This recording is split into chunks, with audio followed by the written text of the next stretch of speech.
Welcome to part 8 of the CB750 restoration. Of course, I'm throwing out loads of CB750 videos at the moment and they're about to stock, so I've got to start ordering parts. The only thing I've ordered now are rod bolts. I found some at a good price. They're F-type ones, they're not the K-type ones. They're a little bit stronger, we have to torque them up a little bit more. But at the end of the day, I'm pretty happy with it. They're coming from Germany. So all the bits for this are going to be coming from all over the world. But anyway, in this one, we pull everything apart and check it all, and so far everything I've measured is almost on perfect factory spec. It's at the very top end of tolerance, if you know what I mean. But I want to get these bits in the next one. Of course, we're going to paint it all and clean out the galleries properly with the brushes and all this sort of stuff. I want to get the bottom end back together before I start forgetting where every clip, circlip, thrust washer, all that sort of stuff goes, because I've got gear sets out and I've got all sorts of stuff. And of course, we're going to go into all that in this chapter. So that's about all I've got to say for this intro. Some of my Patreon supporters have mentioned that it should be also mentioned in the videos, or at least in the description. If you're interested in contributing via Patreon, you'll see, pardon me, I think it's www.patreon.com/Peter Anderson, and there's a separate page for that if you're interested in it. But for now, we'll get into this chapter. There'll be one more these school holidays. We are going out a little bit, so I don't have the time I had, but I think there might be one more within the next week or so. But at the end of the day, this is part 8. Hope you enjoy. Right, well, this is where we left off in the last video, and the first thing we need to do is take stock of exactly what we've got. We've popped all the rods out and put them exactly back where they were, just to inspect the bearings. Right, this one's still off. I'm going to draw a map of markings so I know exactly what the front and the back is and what the markings on the rods actually mean. So that would be pertinent. There's an H and a 1. That H will be pertinent to the types of bearings it's going to need. Now there's etchings on the crank as well here, which when cross-referenced to a table will divulge what sorts of bearings. There's black and there's green and all sorts of colour code references on the bearings, as well as the 5 Bs up here. Now, before we take anything out, I'm actually going to disassemble the clutch basket, take these out and have a look at the plates. But it's important to understand how everything's laid out. Primary chains, which we know about, we know we're going to change those. But not just that, there's little retainers. Now there's one here in the lower half, or in the upper half I should say, of the case. There's one there, and there's one there. Now they're only in the upper half. If you look around here, which isn't a particularly good view, these are all machined smooth. So there's only one retainer in this cluster. Now in the output shaft where the chain is, there's 2. One there and one there. And they're sort of staggered into this groove here, and there's another groove in the lower case, which would give it a little bit more strength, because it's got a chain thrashing around on there. These are going to be spinning in a linear motion, or if you like, they're going to stay perfectly still. This thing's going to have a lot of load on it there. Now there's a dowel here, here and here. They're the only ones I can see.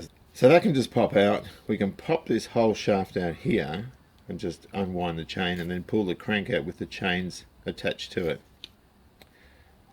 Gun show about this. That controls all your ignition timing. I've tried to get it off and it's very difficult. I haven't got a good stud extractor to get that out. But we have to make sure we don't knock that, because if it goes anything out of perfect true alignment, that's going to wreak havoc with the electrical system, or at least the firing system. Now the galleries are really easy to understand as well. It picks up oil down here. There's a channel through here. Comes out the side of the oil filter, comes back in the center and up through there, and then goes across the main oil gallery. Of course that has a cap on the end of it, so we can take that out and make sure that's all clean. Tensioner comes out just here. I'll put a chain in and I might change that roller, although that roller looks pretty good. I'm not sure what I'm going to do with that yet. There's a retainer here with a sur on it. When we take that off, that whole selector shaft here will slide out through the side of the casing. And we have to make sure we get these in the right order. These point in, these two here. This one's a little bit more central. of course that controls through those grooves gear selection. So I wind it right back to that side, and hopefully that makes it easier. So that's where at the moment, but I think the first thing we'll do is we'll just disassemble that clutch.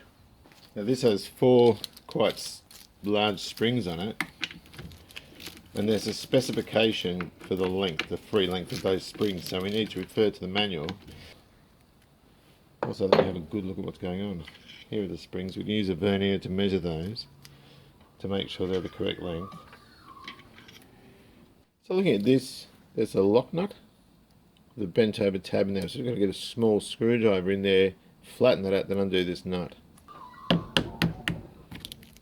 just flatten that down. Like that. I think before I reassemble this, I'll try and get the right socket for it. Here we go, I think I've got that now.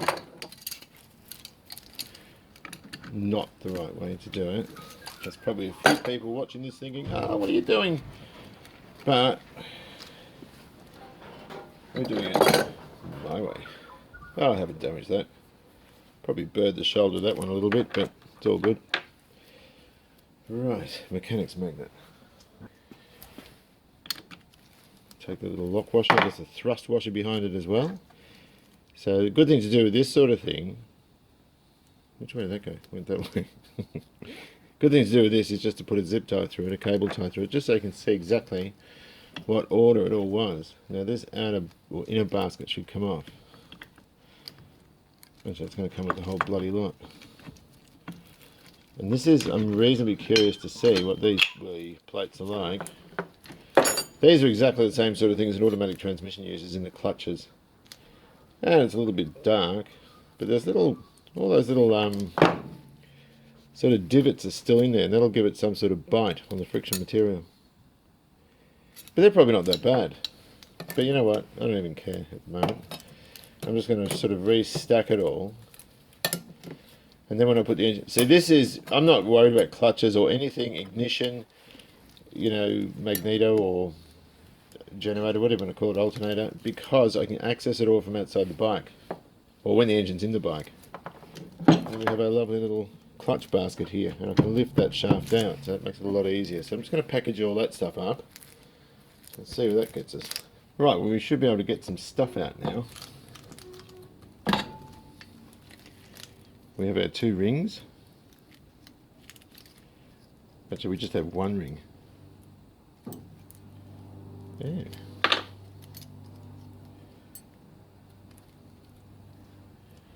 Oh, I see.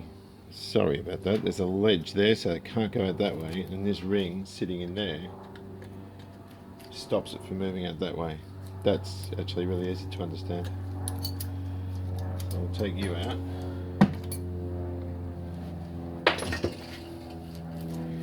And there's our seal, which we're not going to use again. Now this has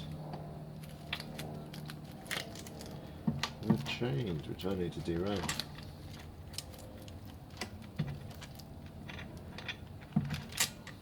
And then we should just be able to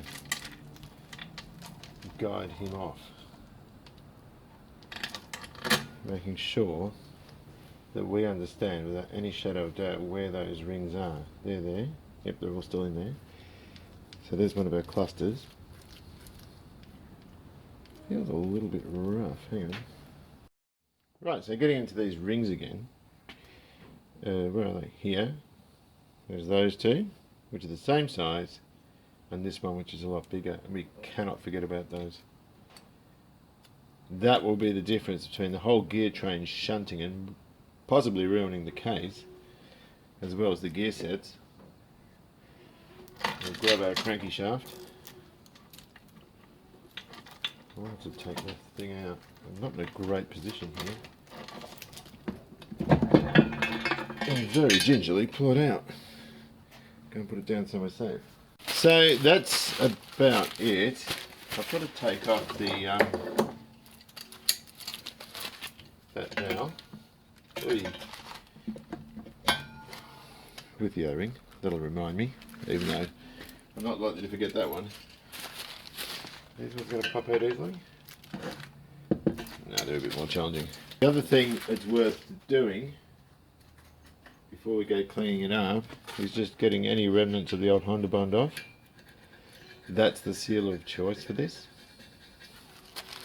So as long as I know there's no actual chunks of it sort of lying there, and I just use a razor blade for this sort of thing and lie it down like that. Just go around. Some people use them on their edges, I prefer not to. Really, even though I just probably nicked it then. But just to go around, there's some there. That sealer, we need to get rid of that. And it's quite crusty, because it would have been put there in 1977. Now I've mentioned in other videos, previous videos, that I'm a big fan of hydroblasting. And hydroblasting is basically waterborne glass shot. Now, if I get this done, or hydroblast it, it'll come back looking brand new. But I just don't want to risk having anything that small being sort of stuck in galleries or anything anywhere. I think it's going to be better just to manually wash this down. It'll still have that champagne colour, and the outside won't look as good, but I am going to paint the outside before I reassemble the engine. And it might not even need boring. It didn't look like it needed boring, but if I'm going to put pistons in it, new pistons, because I don't like, is it number 2? Hey, don't fall. It's all scraped up there. And I'm just not putting that back in. I'm not going to do that. So while I'm getting pistons, I might as well get a mill oversized and start with a brand new bore than, you know, putting everything new in an old bore, if that makes any sense. And the good thing about these, when you max out a block in a car, the block's trash, you know. You max out the bore in this, who cares? You get on eBay and you buy another set of barrels for $150, you know. The problem with these though is if you bugger up the casing, which is why I was so careful pulling it apart, if you stuff the casing, all your markings and your bearing clearances are sort of set on this casing for this crank. And so that's the danger. The casing's very, very important. There will be ways around that, but of course I'm a novice with this. So there goes the dog again. So I just have to be really careful. Really, really careful. And so that's the reason I'm probably being a bit overzealous. Also not a bad idea, just pop this gallery plug out. That way we can give them a good clean inside. Is anything going to come out of there? I didn't think so. The other thing to remember with alloy cases or any types of aluminium cases, they look like they're cracked. They get all those sorts of patterns in them. And it's something not to be alarmed about. It's just the way the oil sort of, or the debris forms around it. Some of them are casting imperfections, but most of the time it just wipes off. And so the first time I saw that, I actually got really alarmed. Not on this bike, I'm talking about 30 years ago, but it's nothing to worry about. I mean, if there's a crack, you'll know it. But all things considered, it's not too bad. There's a good illustration here of the oiling system. Of course, that comes straight up from the center of the oil filter, and then it sort of branches off into this long gallery here, which I've just taken the plug out of, and of course they provide lubrication to the crankshaft. So that is good. It actually is quite nice doing this. I didn't want to start with, but I'll tell you now, when I put this together, I'll know exactly what's inside it. It just never ceases to surprise me that Honda colour-coded bearings, that was like green, there's a bit of green there. Honda colour-coded bearings,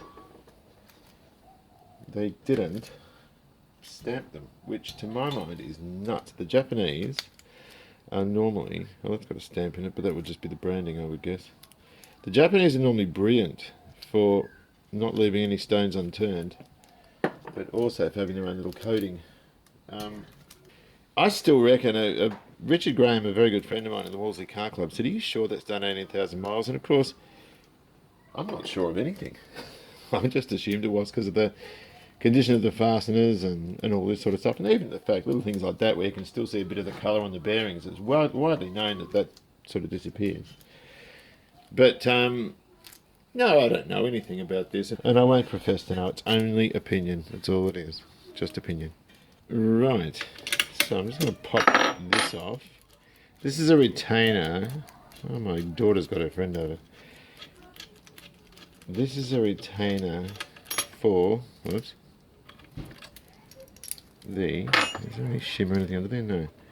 For this little shaft here. Now, what I need to do is grab, we can't grab with any tools. We just want to slide it. I'm going to put my finger behind it. Straight. No, it won't come out. These are useless. These are blue point. Blue point stuff's normally really good. I don't think I've ever removed anything successfully with these. But if I just pop that inside, oh, here we go. I've told a lie. Rightio, so we need to leave these in order. And then I'm going to reassemble it back in order and leave it on the bench like that. So that goes there. Now this gear set should come out. Oops. Oh, I better take that out too, I guess. It should just pull because there's enough room for that gear there to go into this housing and then lift it out like that. That's at least what I can see. Maybe that slides out. Oh, I've got to disassemble it. That's not good. I didn't want to do that. And that comes off. And then we lift it out. God, what a bastard. Oh, I see, they all just fall out. Oh, this is a potential for a few mistakes to be made. Really?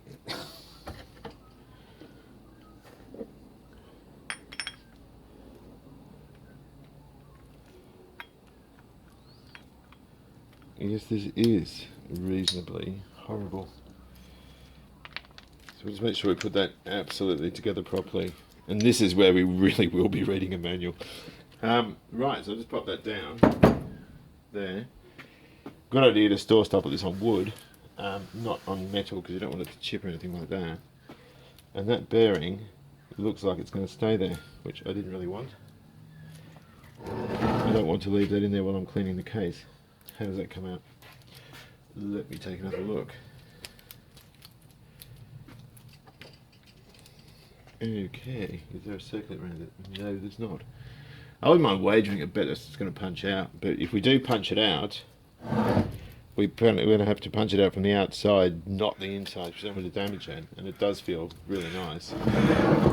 Having said that, is there a spot I can get to the other edge of it? Yes, there is. Yes, there is. Here we go. Whoops.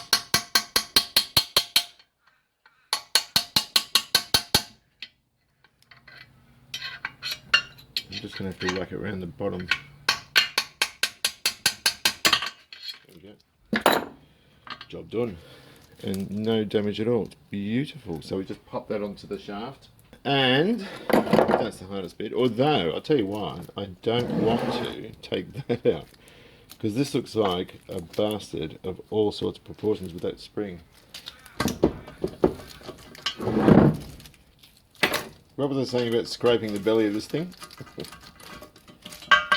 Cool. That's really easy. Okay. And that's about it for this. I've got a stuffed glove. Whoa, I've got a really stuffed glove. There we go. Bit of powder. That's why I love using these.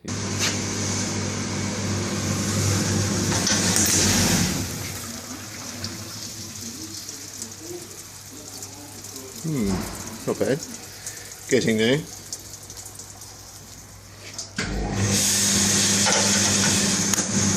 Right, so I've cleaned our cases up. They're still a bit wet at the moment with the cleaning solution. I put them in that industrial dishwasher sort of thing at work. There's a couple of little odds and ends in there, I guess.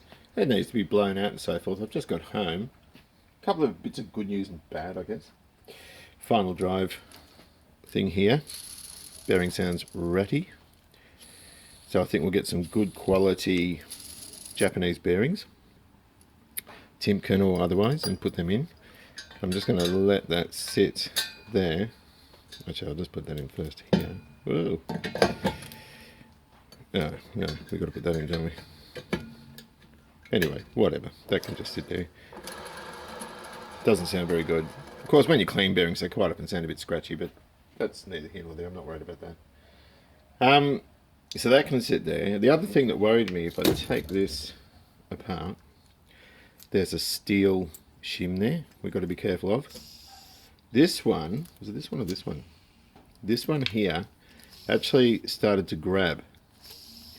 So that's another one that we're going to need to replace. Of course, we've got some needle roller bearings in there, but otherwise that looks pretty good. There's also one in there as well, so I've got to press all this apart and replace parts as we need to. So we'll just, which way does this go? Does it go like that? It goes like that. So that can just sit there for now, and it's the safest place for it. The needle roll, or the roller bearings, have suffered. The crank bearings didn't, or at least they haven't appeared to. They do look pretty good. Still, you would never ever put the engine together with these, because even though they look good now, and I have seen this before, though I have seen them like that, but slightly discoloured, where they have started to fall apart under regular use when they've been sitting for such a long time. So we're only going to use these to rest the crank in there, but we are going to change them, of course. That's a little thrust washer that goes on the end of the clutch shaft. So we'll just put that there. Of course, looking at the other side, we've cleaned up our tensioner, our primary drive tensioner. Shift drum, again, there's not much I think that can go wrong with those. It looks to be pretty good as well. Now, this one, I actually put that bearing on the wrong way when I disassembled it because I left it on the bench. This is another one. The good thing about bearings, that doesn't feel great. All the gears look good. Very good. So we're not worried. I just thought I saw a crack. Hang on a minute. But I was wrong, I didn't. I'm not worried at all about those. They look to be absolutely cool. And of course we've got this thrust washer and a collar which needs to go in line with that for lubrication.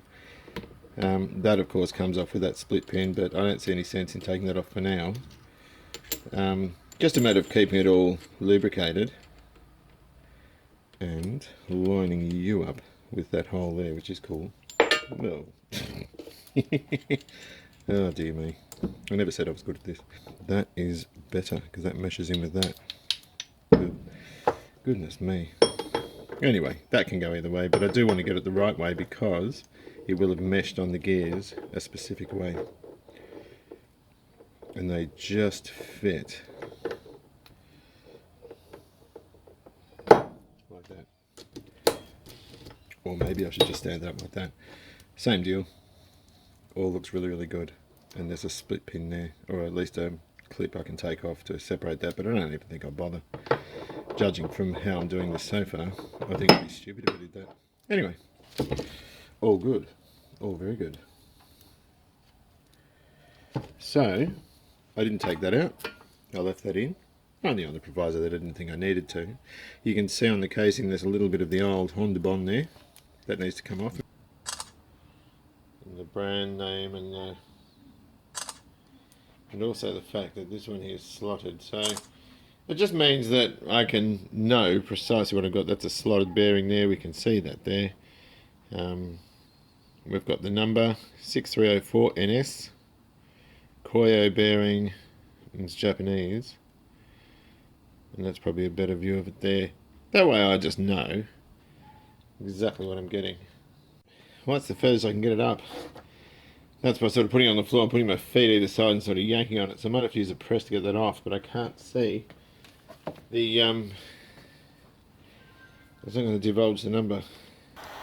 Right, so we're just heating these up. These are nigh impossible to get off, and I don't want to break them. And apparently we can soften them. They're very stiff. We can soften them according to one viewer with oil of wintergreen, whatever that is. So I need to get some of that to soften these up.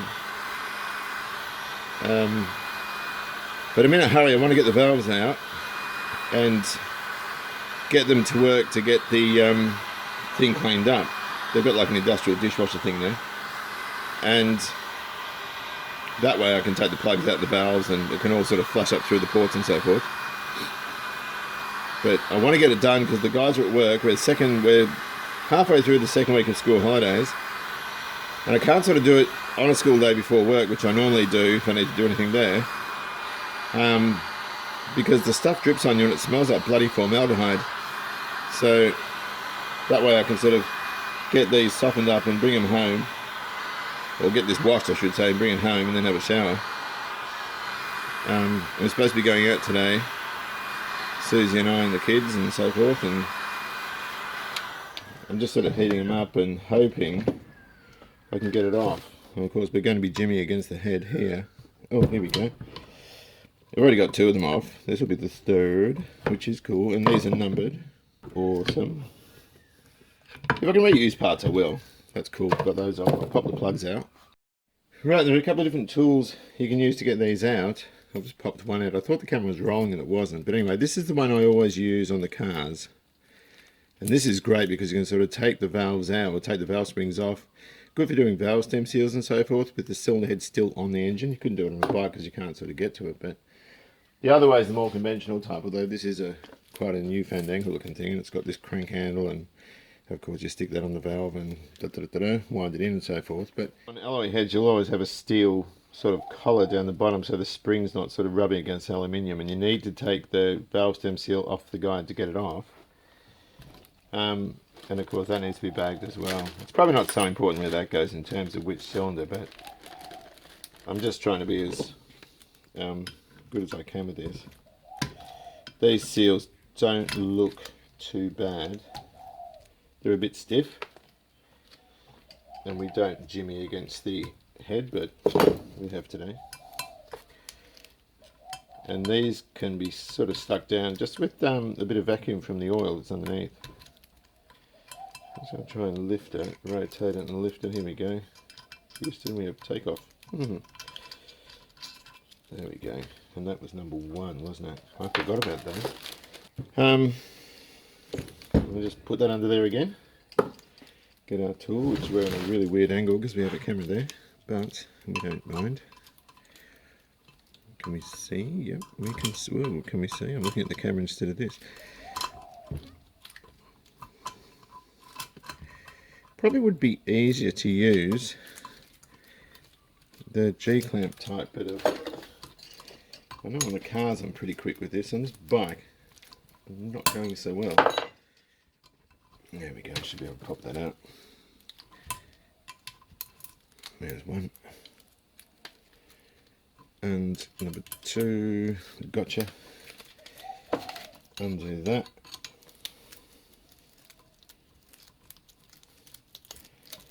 And we're good to go. And here we go, the inner spring, the outer spring, the retainer. And we'll just pop that valve out. And we'll check these all for straightness. The inlets weren't leaking, the exhausts were, so we've got to bear all that in mind, eh? Incidentally, that crack there's a new old stock one for $1,300 on eBay, and it seems to, it looks like it has one there too, although on the other side. Hang on a second, I've just taken out number 3. Exhaust, and we're bagging and taking them all individually. Incidentally, the exhaust valves seem to be easier to get out than the inlets. I set up using this one as well because I couldn't get the this thing to break its collets. I had to put pressure on it. That was really, really hard. That's harder than some of the car ones I've done. Got a reasonably good view here. This crack I've been talking about. If I shine under there, you can see that whole roof section where the crack is isn't even joined. Right, so I've been cleaning up some parts here, the crankshaft. We've got to put oil on these things very, very soon because they start rusting before your eyes. You can see that brown residue on the side of that rotor, if you like, has already started to rust. So we'll spray that with CRC, or we'll do whatever we need to do now. I've been measuring this and I'm absolutely chuffed with how it's gone. In fact, one thing we do need to do is check. This is a 6,000 feeler gauge, and according to the book, and this is just a downloaded book I've that I got online. I just printed out relevant pages. Cheers. Yeah. I just printed out relevant pages. Got my kids here with me, and yeah, I didn't buy one. I've just used that for now. So anyway, look, the rod side clearance is anywhere between, what do we got, 6,000 to 11,000, so almost 12,000. So of course, it's important to check all these things. There's a 6, and that just goes in. There's a bit of friction there, so we know that's absolutely kosher and it's all good. So I've checked all those. Just got this rod off here to lubricate that journal. Then I'll sort of just finger tied it back on just to hold it there, and also to hold the orientation. You can see it's got H's across the front here. The other side has numbers 1 and 2, so that's how we determine bearing sizes. Of course, they're also etched in the counterweight there. Now, one other thing we can do, I went to work and cleaned all this stuff up and used a proper micrometer, and the smallest I have, the ideal bearing is 36 when new. I'm at 35.99. The lowest I've got 35.98 on main and big end journals, so I am chuffed with that. So I can reference this set of numbers here to the ones on the case to get the original bearings the thing was specified with when new. Right, so of course this is really, really good too. I've ordered 8 new, what's it, 2, 4, 6, yeah, 8 new rod bolts. These are the K-type ones. Now, there's a number with KVO that designates, I think, the F-type. Now, some people have said they need to linish with a belt sander just the very edge in order to clear onto the rod. Now, these are not pressed in. They just slot in, which means that's a good thing because then we don't have to get the rods resized when we put the thing together. Now, these are stretched here. We've talked about that before. These are the weaker type with a spiral along them. The ones I've ordered, of course, look the same except they've got flutes down them this way. So they're meant to be a little bit stronger, and they're also torqued a bit higher. I think these are something like 14.8 or something. The new ones are torqued to 18.8. So they're on the way. They actually came from Germany. I don't have the nuts. Somebody said you can reuse your old nuts. I'd sooner put new ones on. But I don't have those yet. So I'm just going to lubricate the journals and the bearings and just pop that back in finger tight, and I'll let it sit in the case. Oh gosh, I dropped one. So I'm just going to pop these back in. I don't know if you can see there. There's actually green on it. The colour coding's still on, which is actually quite amazing because nobody I've ever read about or seen has mentioned that the colour remained on the bearing. These should be greens or browns, I believe. That's another green one. So anyway, look, I'm just going to, they're of course going to be replaced. I'm just going to rest the crank in here. The other thing I need to do, of course, is get the gallery brushes, and we'll go into that in the preparation and flush the galleries out, brush them out with brake cleaner to make sure they're absolutely clean. And I'll do that in the next video. I was going to do it this one, but I'm going to go overtime with all the stuff I'm sort of including. So I'll just, oops, I don't want that rusting. There we go. Probably should squirt a bit on here, just on those gears and things, just to give them a bit of rust prevention. A few other bits and pieces. That's the master. That's the gear for the starter. I don't know what this is. Oh, clutches. Let's go. Let's have a look at those. In addition, sort of just bits and pieces. I've already cleaned up once in another video. And that's the clutch for the clutch as well. That's all good. That's the oiler, or the bearing and oiler for the countershaft. That's not too bad. Of course, there are bearing numbers there. Oil pump, which we get to pull apart. That's all nice and clean, at least on the outside it is. These shift forks, need to keep those in order. What do we got? What else? Oops. Just various other odds and ends. They're the cam towers. These I know are sort of labelled, but they actually have a 3 on the edge there. and a 4 there, so I know that's 3 and 4. And if that's 3 and 4, this has to be 1 and 2. And they're also numbered on the ends of the bearings there, so they'll have a corresponding bearing cap with it. So they're all good. That's fine. I didn't clean those clutch springs off. We've got to measure those, the free length of them. They're different between a CB750F and a K, so we'll clean them up just in thinners here. Excuse my terrible work area. There's our clutch basket, which we shall have a look at in a moment. Yeah, clutch cover. Still got all sounding nice. It's absolutely beautiful condition, this machine. So we can wipe them down, stick them in a box. Eventually what we'll do is we'll replace the seal, obviously, but we can just screw that down onto a sort of a trestle, rub it back with a bit of 1000 and then polish it, and I reckon that'll come up quite well. And of course, this stuff here, that thing there, which is the cover for the gear shift mechanism, so that's all looking good too. There is the other part that goes with that starter thing. There's 2 shims and a shaft. No, there's 1 shim and a shaft, and of course that goes, I think, against there like that. I'll have a look. This is where exploded views are good. When something drops out, you need to know exactly where it goes. So that's it for cleaning parts for today, except the cylinder head and the cylinder barrels, or jugs as people call them. We'll just have a quick look at that now. So, did I mention in the other video? I can't remember what I mentioned, and I do repeat myself, and I'm sorry. It's just because I forget what I've said. I did see a new old stock one which had a crack as well, or at least it looked like it had a line across it like that, but it was on that side. This didn't clean up very well at all. I mean, it looks all nice in there, but it sort of did underneath like dirty oil anyway, but of course, yeah, it's not that good. It's a bit cleaner. We've got to get the gasket material off. We can diagonally measure for straightness, going both ways, also straight if we so pleased to do, and just checking with a feeler gauge to make sure it's level. Same thing for the cylinders. That's another thing we do there. A lot of this stuff will clean off. It's a bit better, but the ports are still all mangy, and so are the chambers, so that all needs to be done properly. I'll give it to the head guy, or that manger reconditioning fella, just to weld that up. I might be able to lap valves and so forth. The guides actually feel pretty good. Here are the jugs, or the cylinders.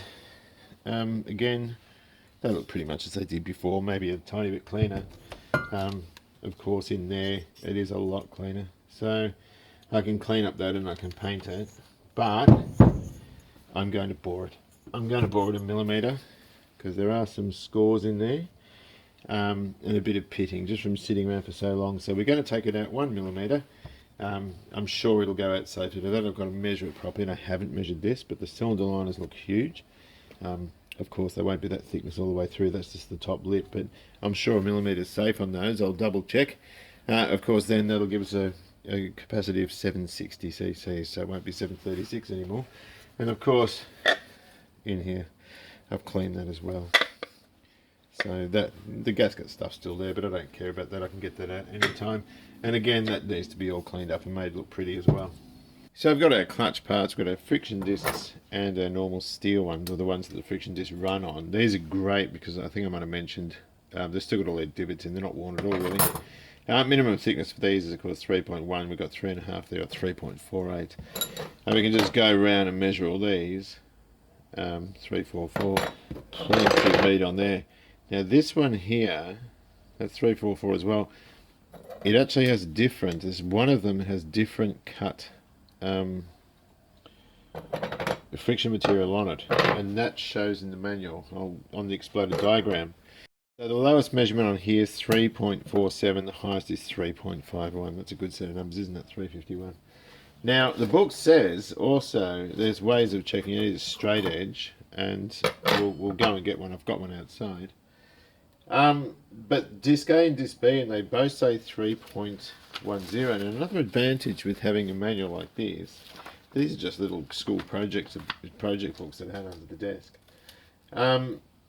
is that they you can draw on them, you can write your values on there. So I mean, this is a permanent marker, and I can go back and I can refer to that, and I know exactly where I was and what I was doing. If you're anything like me and you're working in a home garage and you haven't got access to a proper cast iron marking table, you can just use a piece of glass. This is out of my fridge, which I've just thrown out, and we're looking, holding it down and looking for 0.3. and this is flat as. I've got the feeler gauge set up on 0.3 mil, and I'm a imperial guy, so I call it 12 thousandths. And we just go around and we check them. And I'd be very, although this bike has been getting hot, so nothing would surprise me. Here we have some additional clutch hardware. Normally I use that cleaner at work, but for small bits and pieces like this, they'll get lost in that big machine. So I just keep a little jar of dirty thinners there and just throw stuff around. And watch them at home. I'll pick that up in a moment. But yeah, these are the actuator springs. They go through there, and of course screw in there like that. So we'll bag and tag. Well, you don't even need to tag it. I'll bag that. I know exactly what it does. But what we really need to do is just have a look at the free length. I'm assuming this will be alright. So the minimum, the K model is 30.60, and we're not compressing the spring. We're just fitting it in. We're in inches.